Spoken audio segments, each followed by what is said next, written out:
the treasuries of 13 different Asian nations which were looted by the Japanese government and which were secretly brought to Japan and to the Philippines. When Japan annexed Korea, what they did is immediately began looting this country of all its national wealth and transporting all this national wealth to Japan.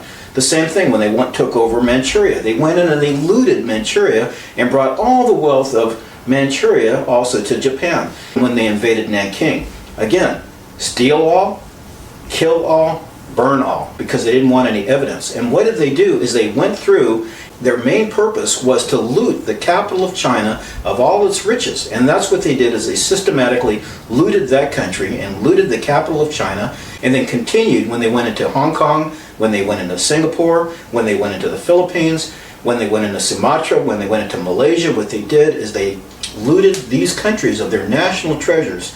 And then what happened was when America started winning the war and moving closer, they had to, they were bringing this loot over in ships, but what was happening is America was now sinking their ships. So they put Prince Chichibu in charge of bringing all this loot and gold to Japan, and what he did is he took ships, painted them as hospital ships, put out bulletins saying these are hospital ships, but in fact they were filled with gold bullion, diamonds, rubies, jewels, the treasures of all these different nations, and were continuing to be transported off to Japan.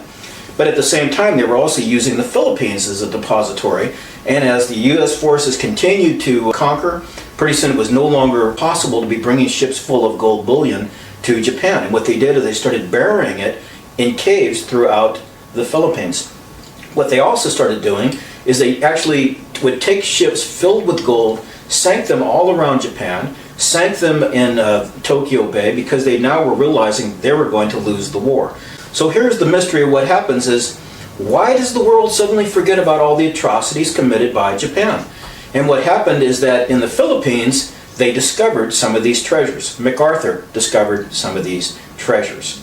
And what happened is that this information was put back to Washington, D.C. And they realized that there was incredible amounts of gold and diamonds and $100 billion in assets. So what they did is they started making deals. And one of the deals they made was with Hirohito. This was the #1 war criminal. MacArthur meets with Hirohito, and they struck a deal. And the deal was this: in return for a big share of the gold, they were going to let all the royal family go. Tojo was on trial. He made the statement that you had to obey the emperor, that the emperor was in charge of everything, that you don't dare disobey the emperor.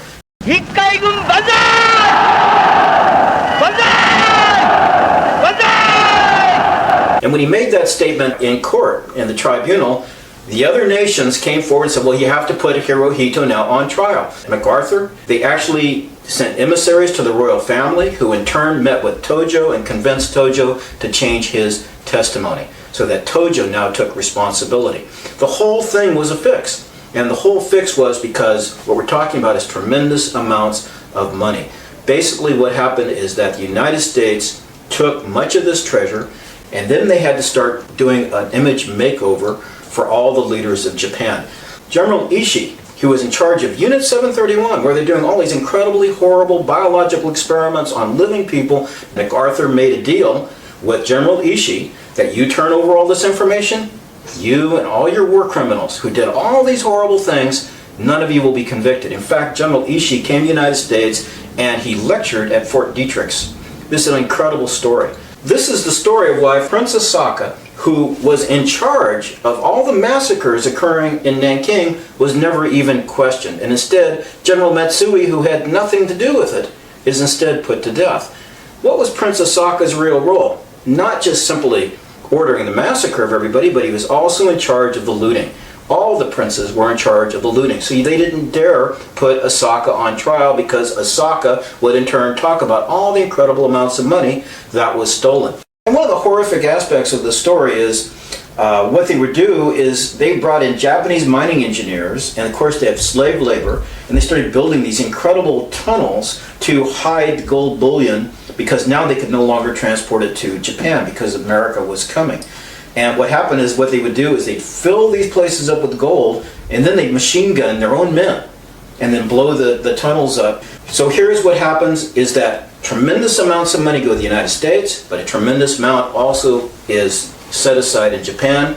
We see that only 7 of the major war criminals are actually convicted and sentenced to death. Some of the major war criminals are sentenced to prison for life. They get out in a few years. One of them becomes economic minister, another one becomes justice minister in the Japanese government. It's an incredible story how all these war criminals returned right back to power.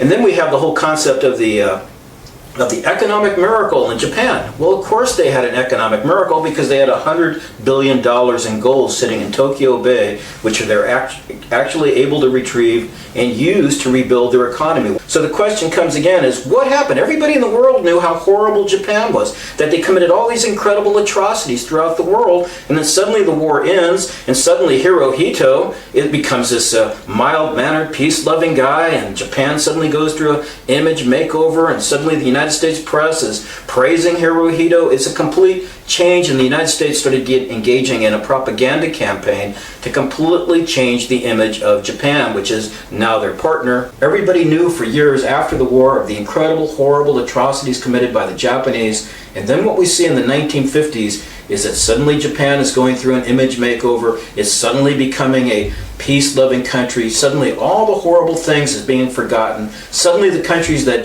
Japan invaded are becoming the enemy. And that answers the question as to why did people forget? Is because the United States government conspired with these war criminals to cover up their crimes and allow them to get away with mass murder in return for the stolen goods and the stolen loot that they stole from all these other Asian countries.